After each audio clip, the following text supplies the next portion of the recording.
Look, before we dive into the football stuff, I need to be straight with you.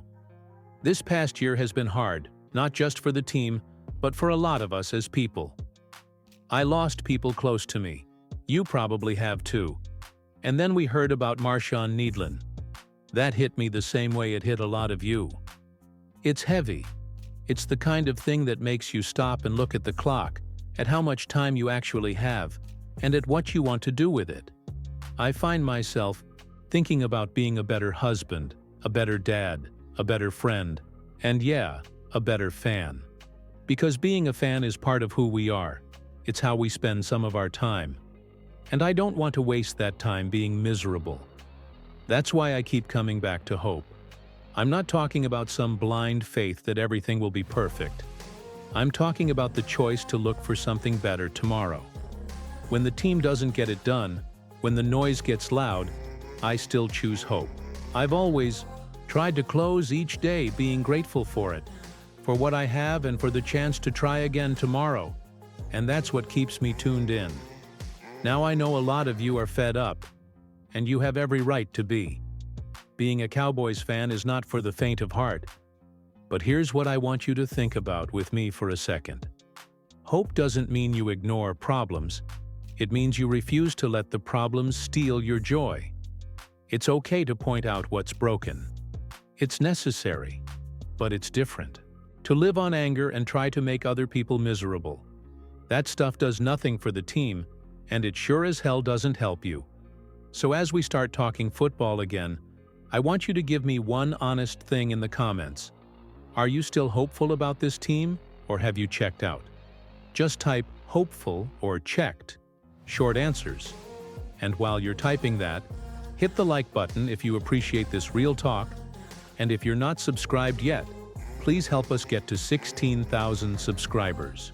Want you to pause and think about one small thing you can do this week to be a better fan. Mute one angry account, cheer louder at the right moments, or just be kinder in the replies. Drop that in the comments too. Your one small change matters more than another bitter rant. You know what's funny? People act like being hopeful means you can't be critical. That's not true at all. I think most Cowboys fans know when things aren't working. We see the same blown coverages, the missed blocks, and the eerie. Every new sub keeps this community strong and helps us keep having these real conversations. I want you to stay with me here because the next part matters. How we react, how we talk about the team, and how we act toward each other. If you've ever felt worn out by the comments, the takes, or the social media toxicity, you're not alone. In the next section, we'll get into how to keep hope without becoming a pushover, and how to stay a constructive fan instead of feeding the noise. But for now, coaching mistakes. But there's a big difference between being honest and being hateful. The internet is full of fans who live off making others miserable. You've seen them. They show up in every comment section, twisting every loss into a personal attack, or mocking anyone who still dares to say, "Hey, maybe next week will be better." Those are what I call the blow-bait egos. They feed off attention, and they'll drag you down if you let them. But the truth is, being a fan shouldn't be about tearing others down. You can be proud of your team without being an ass about it. When I see people online celebrating another fan's heartbreak, I think, what's the point? We all wear the same star, right? That's why I make this space about something else. Here, we can talk about what went wrong, but we also look for solutions, for small wins, for reasons to keep caring. Because if you stop caring completely, what's left? Just bitterness. And bitterness isn't passion. It's poison.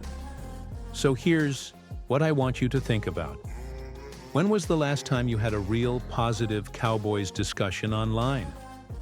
One where you left feeling better, not worse. If it's been a while, maybe start one. Next time you see somebody trying to stir up hate, don't take the bait. Block, mute, move on. Or better yet, reply with something constructive. Yeah, that game was ugly, but at least the defense showed fight. It sounds small, but that's how we change the tone of the fan base, one reply at a time. And, listen, I get it. Frustration builds up. You wait all week, you get your hopes up, and the game goes south. But part of what makes the Cowboys fan base special is that even when we're angry, deep down we still believe. That's why the haters come for us. Because they know we care more. We're visible, we're loud, we fill stadiums, and we show up even when the team is limping through the schedule. So don't ever be ashamed of being a hopeful fan. The people laughing now? They'll disappear when things finally turn around. They always do. Let's turn this into a conversation. Drop a comment right now. What's one simple rule you think every Cowboys fan should follow to make the community better? Could be as basic as no personal attacks, or support the players through the rough patches.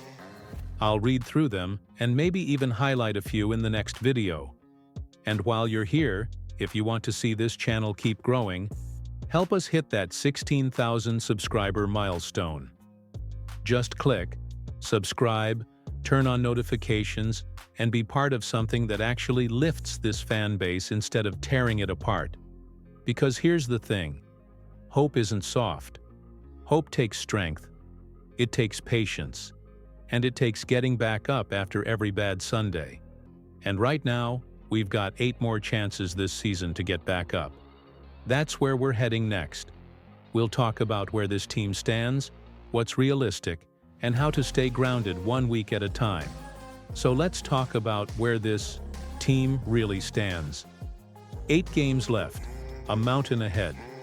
You can look at it like a burden, or you can look at it like an opportunity. Because here's the thing, as frustrating as this season has been, it's not over.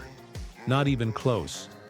Vegas had the Cowboys at 7.5 wins for the year, and at the halfway mark, they're sitting right around that line. That means everything from here on out will define who they really are. You and I both know that's when you find out what kind of team you've got. Not when everything's going right, but when everything's gone sideways. And if you're a Cowboys fan, you've been through enough of these stretches to know how it feels. The ups, the gut punch losses, the constant noise from the media. But here's where I'm asking you to take a different approach. Don't think 8 games ahead. Don't look at playoff math or point differentials. Just focus on 1 game, 1 week, 1 performance. If the team looks sharper, cleaner, more focused, then you celebrate that step. If they fall flat again, you regroup and move forward. Because expectations can be dangerous. They're the foundation of disappointment. When you expect the team to dominate and they don't, that's when you feel that resentment kick in. But when you take it week by week, you start to see the little things that build progress. So let's do that together. I want you to make a small mental checklist before every game. First, effort. Did they show fight? Second, execution. Were they disciplined in the details? Third, heart. Did they play like they actually wanted it? If the answer to those 3 is yes, then that's a step forward no matter what the scoreboard says. You do that consistently, and eventually the wins start to follow. Now, I know what some fans will say. We've heard this before, and you're right. We've been burned by false hope before. But every season, every roster, every locker room has its own story. The 2025 Cowboys are not the same team you watched last year or the year before that. Different energy, different circumstances, different chances to rewrite how they'll be remembered. And that starts now. Not next offseason, not at draft time. Right now, in these final 8 games. So I want to ask you something real. What's one realistic goal you want to see from this team over these next few weeks? It doesn't have to be a record prediction. It could be something like fix the red zone offense, or see more consistency from the O-line. Drop that in the comments right now. Let's set our expectations the right way. Grounded but hopeful.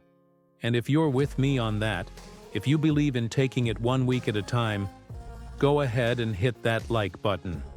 That simple action tells YouTube there are still Cowboys fans out here who believe in something more than just complaining. And hey, if you're new here, subscribe and join us. We're building a community that's about balance, honesty, and optimism, both at once.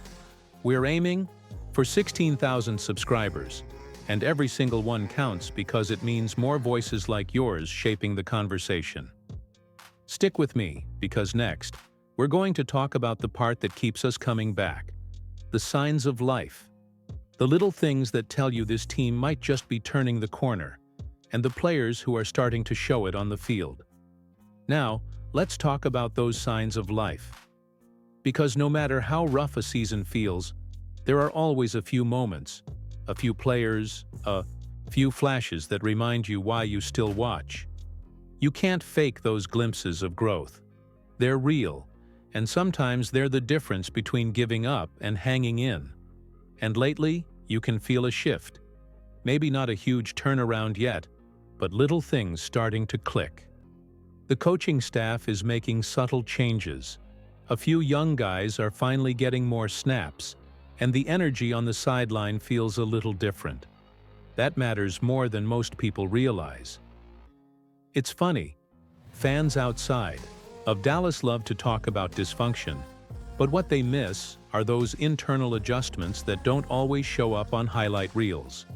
A new rotation on the defensive line that gives more rest to your key guys. A young wide receiver starting to trust his roots. A coordinator finally realizing which plays his quarterback is comfortable with. Those are small steps, but they're the ones that add up. When I hear someone like Quinnen Williams say he's just glad to be out of a bad situation, you realize something. Perspective is everything. He's looking at Dallas like a fresh start. And that's the same way I look at these final games. A chance to rewrite the story, one play at a time. You know, I think sometimes we forget how much effort it takes for a player to fight through a tough season. These guys hear the noise. They see the memes. They know the criticism. But when someone lines up and still gives full effort, that deserves recognition. I've noticed a few players doing exactly that. Guys stepping up when others checked out, playing for pride and for each other. Those are the kinds of players who set the foundation for the next chapter. Because even in losing seasons, you're building something. The real question is, are you building bad habits, or are you laying groundwork for a comeback? So I want you to think about who that guy is for you. The player who still gives you a reason to watch. Maybe it's a rookie who flashes potential, or a veteran who refuses to quit. Go ahead and drop that name in the comments. I want to see who the fans still believe in. And when you do, take a second to hit that like button. It tells me you see the bigger picture, that you're still watching for progress, not just perfection. This is the part of the season when the outside world stops paying attention, but real fans don't. We watch the details. We care about development, about heart, about who's playing for the logo and not just the paycheck. And when you spot those players, you start to realize, yeah, there's still something worth believing in here. The next time you turn on a Cowboys game, look for those flashes. That's what hope looks like in football form. And the truth is, every great run, every comeback, every season we still talk about, started with small flashes like these. You just have to pay attention to them before everyone else does. So stick with me, because we're heading toward the most important part. The close. The reminder of why all of this, the frustration, the loyalty, the patience, is still worth it. In the last part of this video, we're going to talk about holding on to hope and what it means to stay grounded and grateful no matter what happens next.